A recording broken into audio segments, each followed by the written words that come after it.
Olá pessoal, tudo bem?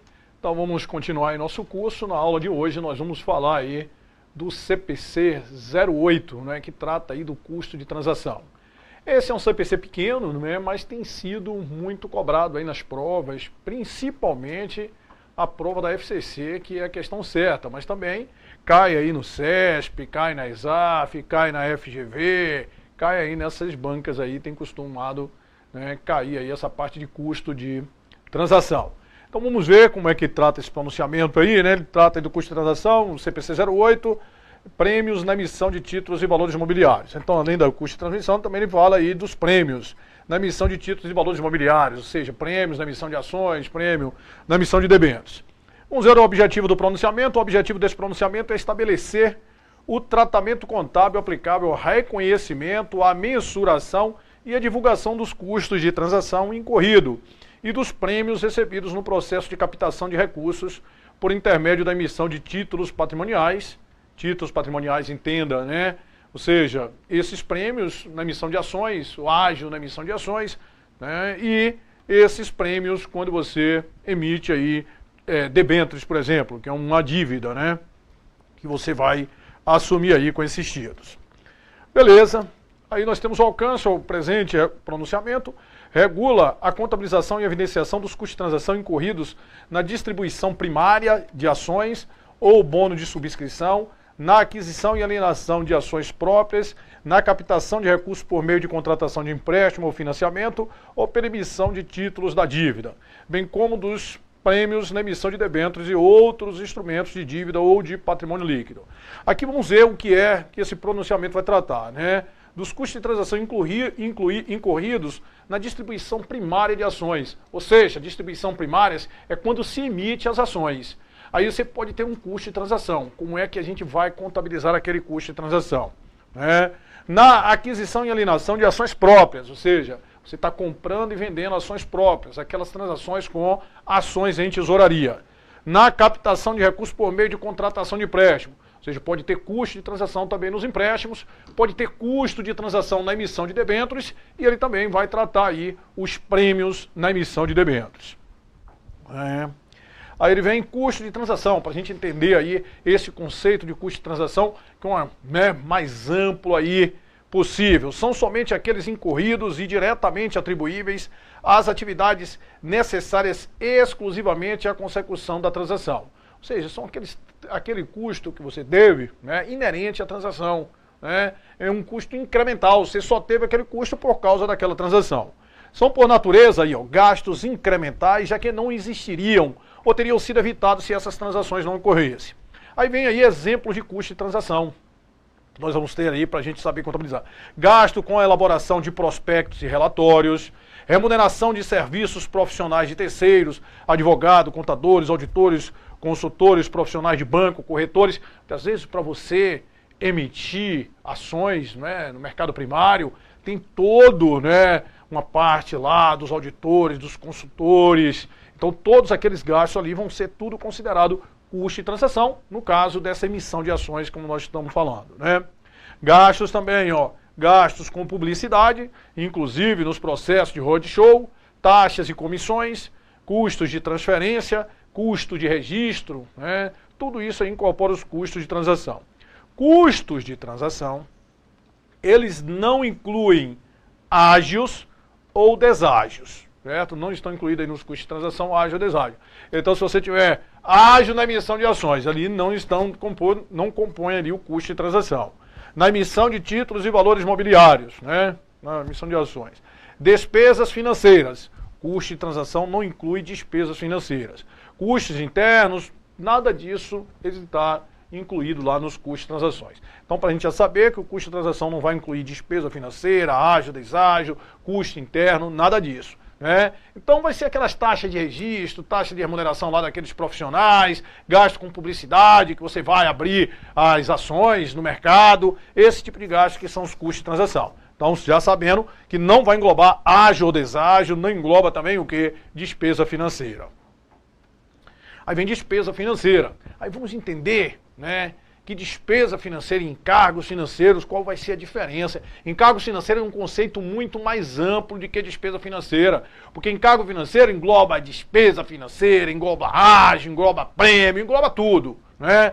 Despesas financeiras são os custos ou as despesas que representam o ônus pago a pagar como remuneração direta do recurso tomado emprestado do financiador. Isso que é a despesa financeira. Então vai ser efetivamente o quê? Os juros, certo? São os custos e despesas que representam o ônus pago a pagar como remuneração direta do recurso tomado lá emprestado do financiador, derivado de fatores tempo, risco, inflação, câmbio, índice específico de variação de preços e assemelhados. Inclui, portanto, os juros, atualização monetária, variação cambial, etc. Mas não inclui taxas, desconto, prêmios, despesas administrativas, né, honorários. Então, o conceito de despesa financeira está aí, ó, juros, atualização monetária, então uma variação monetária também é o que é uma despesa financeira, e uma variação cambial, certo? Beleza, mas não inclui taxa, desconto, prêmio, despesas administrativas e honorários. Agora, o conceito de encargo financeiro é bem mais amplo. São a soma da despesa financeira, dos custos de transação, dos prêmios, dos descontos, dos ágios, deságios e assemelhados, a qual representa a diferença entre os valores recebidos e os valores pagos a terceiro ou a pagar, né?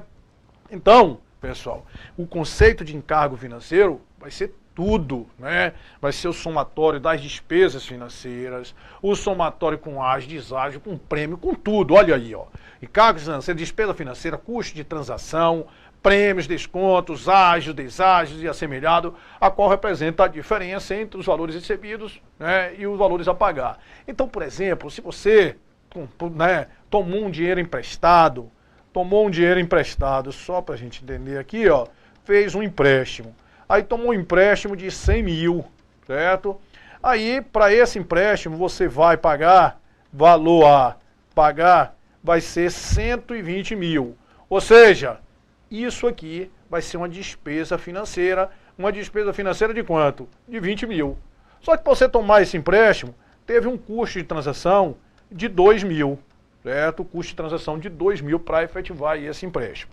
Então, quando você for contabilizar isso aqui, isso você vai lá jogar no seu disponível quanto? Qual foi o valor do empréstimo que você tomou? 100, mas teve um custo de transação de 2. 100 menos 2 vai dar quanto? Vai dar 98 mil. É o dinheiro que você vai efetivamente tomar, certo? E lá você vai ter uma dívida valor a pagar de quanto? De 120 mil, certo? A diferença entre o que você recebeu e o que você vai pagar, isso tudo vai ser o quê? Encargos financeiros a transcorrer de quanto? De 22 mil. Então esses encargos financeiros, se você for olhar aqui, esses 22 mil, vai estar o quê? Vai estar parte da despesa financeira, dos juros, e vai estar parte de quê? Do custo de transação. Por isso que esse conceito de encargo financeiro, ele é muito mais amplo do que despesa financeira. Às vezes a gente dá, né, aquela coisa, encargo financeiro, despesa financeira, mas não é não, certo? Encargo financeiro é a soma de tudo, né? Custo de transação que você teve, prêmios, desconto, ágio, deságio, tudo isso aí. Representa a diferença entre os valores recebidos e os valores a pagar, que eu vou ter a terceiro. A diferença entre o valor recebido e a pagar vai ser tudo o quê? Encargos financeiros a transcorrer. Certo? Então engloba tudo, ágio, deságio, prêmio, juros, tudo aí. Prêmio na emissão de debêntures ou de outros títulos e valores mobiliários é o valor recebido que supera o resgate desses títulos na data do próprio recebimento, ou o valor formalmente atribuído aos valores mobiliários, né? Então, quando você vai emitir debêntures, né, muitas vezes, né, aquelas debêntures por serem boas, debêntures são títulos que vai permitir lá ao seu possuidor participação no lucro, atualização monetária, de juros. Então, muitas vezes essas debêntures, elas sendo umas debêntures que geram uma demanda grande, pode ser que essas debêntures sejam vendidas com esse ágio, isso é uma espécie de ágio, é um prêmio na emissão de debêntures. Ou seja, é um valor que vai ser vendido maior do que o valor nominal das debêntures. Você vai vender debêntures de valor nominal por 120 mil, você vai vender por 130. Então aquilo ali você cobrou um prêmio de 10 mil nessa emissão de debêntures. Então prêmio na emissão de debêntures ou de outros títulos é o valor recebido que supera de resgate desses títulos na data do próprio recebimento, né? Na data aí que a gente está, né, falando aqui, na data que a gente está vendendo, ele supera, né? Ou seja, nesse momento aqui, o valor do título é 120, eu estou vendendo por 130. Né? Esse valor aí de 10 mil seria esse prêmio na emissão de debêntures. Taxa interna de retorno é a taxa efetiva de juros, que iguala o valor presente dos fluxos de entrada de recursos ao valor presente dos fluxos de saída. Em outros termos, é a taxa efetiva de juros que faz com que, por exemplo, o valor presente líquido dos fluxos de caixa de determinado título da dívida ou empréstimo seja igual a zero, considerando-se necessariamente a captação inicial dos custos de transação. O que foi que ele quis dizer ali? Naquele exemplo que nós vimos, você tomou um dinheiro, né? A gente tinha tomado um empréstimo de 100 mil, para pagar 120 mil.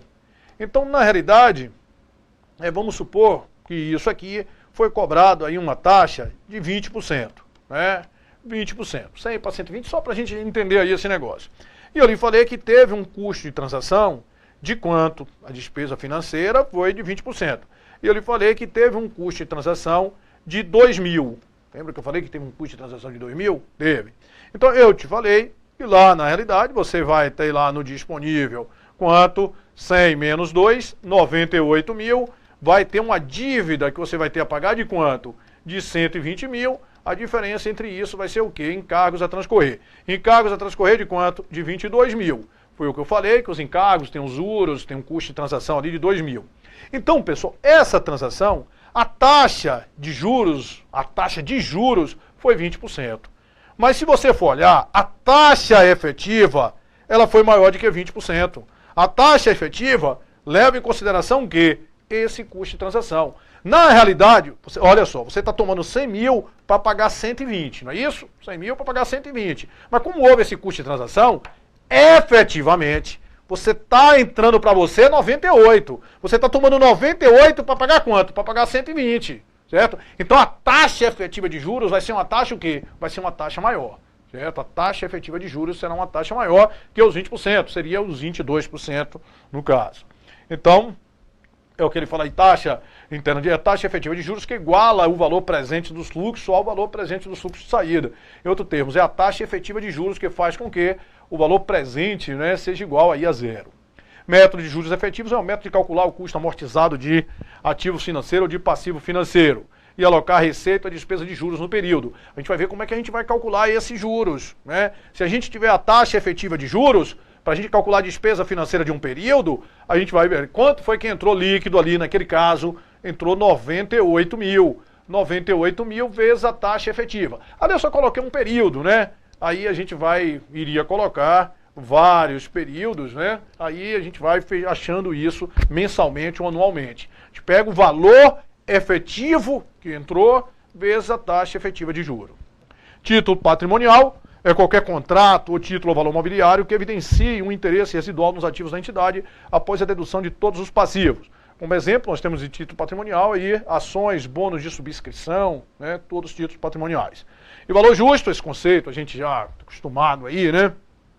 É o valor pelo qual um ativo pode ser negociado ou um passivo liquidado entre partes independentes, conhecedoras do negócio, né, independente com ausência de fatores que pressionem para a liquidação da transação ou caracterize aí uma transação compulsória. Contabilização das captações de recursos para o capital próprio. O registro do montante inicial dos recursos, vamos ler aí, depois a gente, né, traduz. Inicial dos recursos captados por intermédio da emissão de títulos patrimoniais deve corresponder aos valores líquidos disponibilizados para a entidade pela transação, pois essas transações são efetuadas com sócios já existentes ou novos, não devendo seus custos influenciar o saldo líquido das transações geradoras do resultado da entidade. Então esse custo de transação com o capital, né, captação de recursos para o capital próprio, ou seja, com emissão de ações, eles não vão aí influenciar no resultado, né? Ele disse, por intermédio da emissão, deve corresponder aos valores líquidos disponibilizados. Os custos de transação incorridos na captação de recursos por intermédio da emissão de títulos patrimoniais, devem ser contabilizados de forma destacada em conta redutora de IPL, deduzindo os eventuais efeitos fiscais, e os prêmios recebidos devem ser reconhecidos como conta de reserva de capital. Vamos supor, olha só, para você se ligar aqui agora, a gente vai, né, emitir no mercado primário 10 mil ações com valor nominal de R$10 cada uma. 10 mil ações com valor nominal de 10, certo? 10 mil vezes 10 vai dar 100 mil, não é isso? Então, olha só. Aí você, se você vendeu essas ações pelos esses mesmos 10 mil, aí você vai debitar aqui, ó, caixa e capital social. 10 são quantas mil ações? 10 mil ações com o valor nominal de 10. 10 vezes 10 vai dar quanto? Vai dar 100 mil. Então, isso aqui, pessoal, seria um caso de você estar, emitindo ações, mas emitindo ações pelo valor nominal dela, vendendo essas ações pelo valor nominal, certo? Beleza. Mas pode ser que você venda essas ações com um valor acima do valor nominal.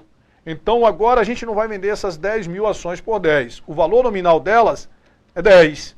10 mil ações, o valor nominal delas é 10. Então, o aumento de capital vai ser 100 mil, certo? Mas eu não vou vender por 10. Eu vou vender 10 mil ações por 12. 10 mil vezes 12 vai ser 120 mil. Ou seja, eu vendi umas ações pelo valor maior do que o valor nominal. Então, aí, nesse caso, eu digo que houve ágio na emissão de ações. Como é que nós contabilizaríamos isso aqui? Débito de caixa, quanto é que entrou no caixa? 120 mil. Crédito de capital social de quanto? Qual foi o aumento do capital social? 100 mil, é 10 mil ações a 10 reais cada uma. 100 mil, certo? E crédito de reserva de capital, ágio na emissão de ações, de quanto? De 20 mil. Então, aqui, no primeiro caso, é uma emissão de ações sem ágio, sem custo de transação, sem nada. No caso 2, nós estamos vendo uma emissão de ações no qual você está vendendo as ações com o quê? Com ágio, por um valor acima do valor nominal. Nesse mercado primário, que é quando você lança as ações, você não pode ter deságio na emissão de ações. Isso é vedado pela CVM. A gente vai vender ou pelo valor igual ou pelo valor superior ao valor nominal, certo? Não pode vender ações por um valor abaixo do valor nominal aí quando é lançado no mercado primário. Então aí a gente viu elas lançadas, com o valor nominal de 10 e elas foram vendidas a 2. Essa diferença aqui vai ser o quê? Ágio, certo? Ágio na emissão de ações. Agora vamos ver um terceiro caso que não vai ser vendida com ágio. Vai ser esse primeiro caso, que você emitiu essas ações por 100 mil, mas elas vão ser vendidas e vai ter um custo de transação para você fazer essa venda dessas ações. Aí o que é que acontece? Houve agora um custo de transação no valor de 5 mil. Aí presta atenção, o caixa agora, pessoal, olha só, aquelas mesmas 10 mil ações a 10, que vai dar quanto? Vai dar 100 mil. Só que agora vai ter um custo de transação de 5. Vai entrar no caixa esses 100 mil que tinha entrado anteriormente? Não. No caixa só vai entrar quanto? No caixa só vai entrar 95 mil. Mas vai aumentar o capital social de quanto, Silvio? Aumenta o capital social de 100 mil. E aí vai ter uma conta que é o custo na emissão de ações. Custo na emissão de ações de quanto? De 5 mil. Essa conta, custo na emissão de ações, ela vai ficar lá no PL, retificando o valor do capital social, certo? Como assim, Silvio? Isso aqui vai ficar assim lá no PL, ó. No PL, capital, quanto? 100 mil, sendo retificado aí por esse custo na emissão de ações no valor de 5 mil, certo? Então aí nós vimos duas situações, Nós vimos uma situação que foi o quê? Primeiro emitiu ações sem nada, sem custo de transação e sem ágio, nada. 100 mil, era 10 mil ações a 10 reais, valor nominal, vendeu por aquilo ali. Então entrou no caixa 100 mil, o resto vai ser capital social. Aí no segundo caso, nós vimos que essas ações elas foram vendidas por um valor acima do valor nominal. Então toda vez que você vende por um valor acima do valor nominal, aquilo é ágio. Era 10, você vendeu por 12. 2 reais cada uma ação. Como foram 10 mil ações, vezes 12, deu 20 mil de quê? De ágio na emissão de ações. Certo? Então, no segundo caso, nós vimos a emissão com ágio. No terceiro caso, nós vimos a emissão com um custo de transação de 5 mil, sem ágio.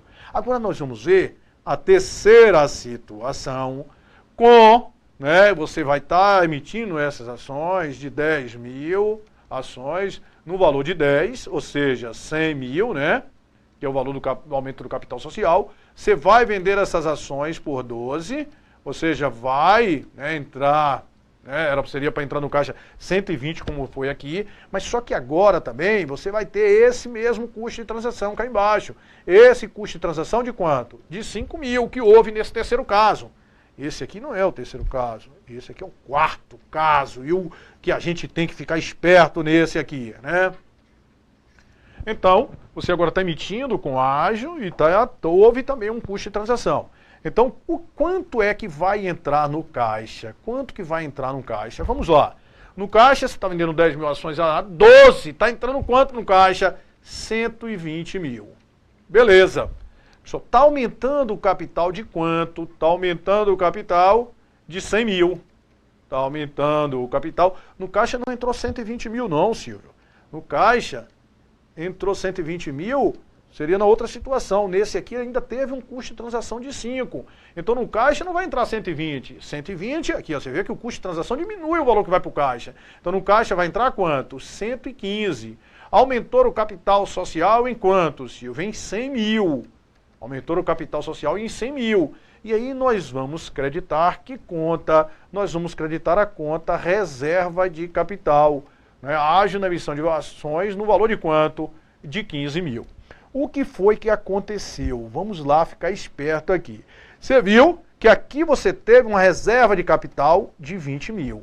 Aqui você teve um custo na emissão de ações de 5 mil. Não foi? Foi. Aí a gente juntou esse fato 2 com 3. Aí quando juntou o fato 2 com 3, era 100 para 120, ou seja, vai ter esse ágio de 20 mil e o custo de transação de 5. Aí quanto foi que entrou na empresa, no caixa da empresa? 115. Era 120 menos o custo de transação, 115. O capital foi aumentado em quanto? Em 100. E a diferença, isso aqui foi o quê? Reserva de capital. Então, o que é que você conclui? Quando teve custo de transação e teve reserva de capital, 20, custo de transação de 5. O que foi que aconteceu?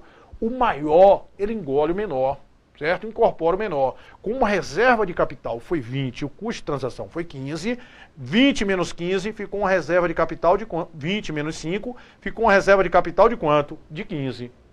O maior foi 20, engoliu 5, ficou 15 aí de reserva de capital. E o custo de emissão de ações de 5 mil sumiu, ele foi incorporado pela reserva de capital. Certo? O custo que você teve na emissão de ações, ele foi incorporado. Ô Silvio, e se num caso a gente tivesse o custo de transação maior? Aí seria um exemplo 5, Silvio, o custo de transação ele fosse maior, né? Você naquele caso ali, a gente vai mudar ali agora. Se você tivesse um custo de transação, em vez de ser de 5 mil, você tivesse um custo de transação de 30 mil. Se você tivesse um custo de transação de 30 mil, o que era que iria acontecer? Eu lhe falei que o maior engole o menor. Então, se você teve um custo de transação de 30 e aqui você teve um ágio na emissão de ações de 20, quem é maior, 30 ou 20? 30. Então, vai prevalecer o custo na emissão de ações de quanto? 30 menos 20, 10. Some a reserva de capital. O custo, ele come a reserva de capital porque ele é maior. Ah, certo, Silvio, e aí como era que a gente faria? Pessoal, no caixa era para entrar 120, como teve um custo de transação de 30, vai entrar quanto?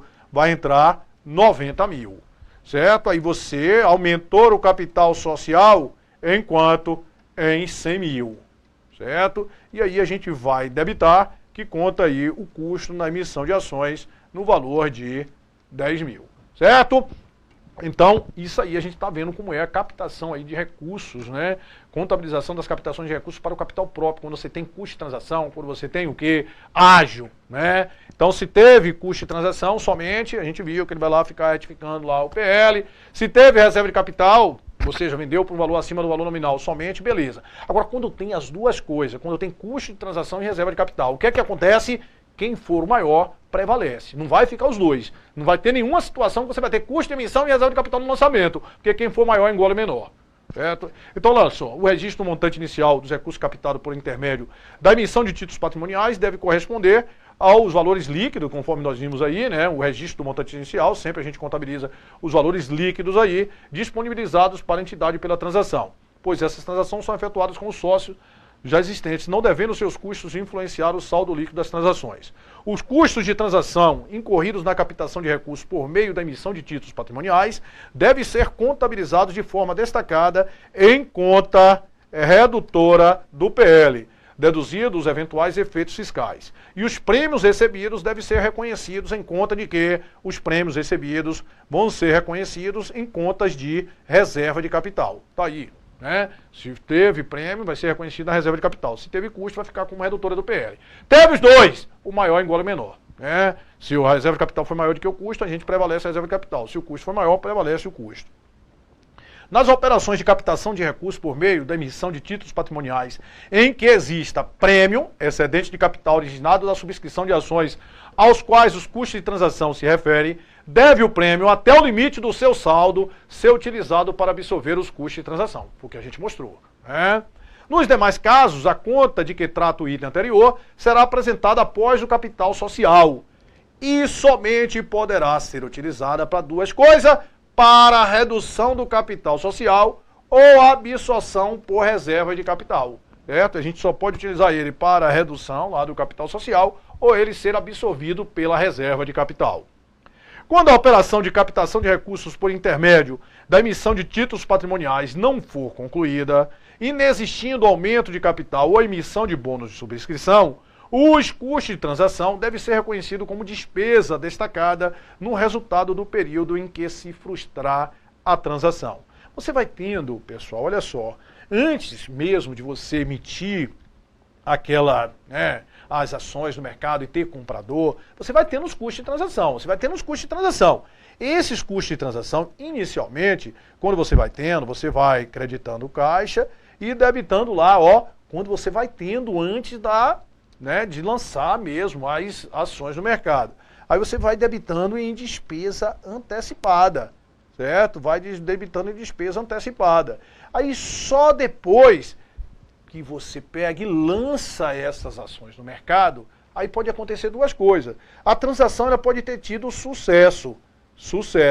Aí aquela despesa antecipada, ela vai se transformar lá em quê, pessoal? Em custo na emissão de ações. Certo? E se não tiver sucesso, não teve sucesso, não teve aí o sucesso, não teve, porque, ficou tudo, não teve o sucesso, ou seja, as pessoas não quiseram comprar as ações, você botou, o pessoal não chegou àquele valor nominal das ações, você não vai poder vender, porque você não pode vender por valor abaixo do valor nominal. Aí você vai lançar aquilo no resultado, descarregar tudo no resultado como o quê? Como despesa, certo? Então, quando a operação de captação de recursos por intermédio da emissão de títulos patrimoniais não for concluída, existindo aumento de capital ou emissão de bônus de subscrição, os custos de transação devem ser reconhecidos como despesa destacada no resultado do período em que se frustrar a transação. Perfeito. Então aí, a gente viu o custo de transação que você lançando ações no mercado primário. Já viu um custo de transação aí para a gente saber. Agora a gente vai falar de outro custo de transação, contabilização da aquisição de ações de emissão própria, chamadas ações em tesouraria. Ações próprias, também chamadas de ações de tesouraria. A aquisição de ações de emissão própria e sua alienação são também transações de capital da entidade com seus sócios. Igualmente, as transações com ações em tesouraria, elas não devem afetar o resultado da entidade.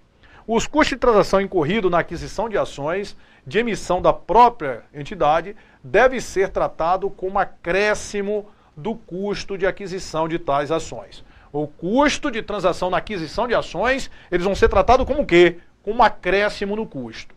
Os custos de transação incorridos na alienação de ações em tesouraria devem ser tratados como redução do lucro ou acréscimo prejuízo dessa transação. Resultados esses contabilizados diretamente no PL, na conta que houver sido utilizada como suporte à aquisição de tais ações, não afetando o que? O resultado da entidade. Então, só para a gente entender aí, esse custo de transação com a aquisição de ações, ele vai aumentar o custo de transação das ações. Se eu comprei ações de tesouraria por 100 e paguei custo de transação de 5, elas serão contabilizadas por 105. Agora, quando da venda, elas vão ou diminuir o lucro ou aumentar o prejuízo. E no próximo bloco a gente vê a contabilização disso aí. Até já.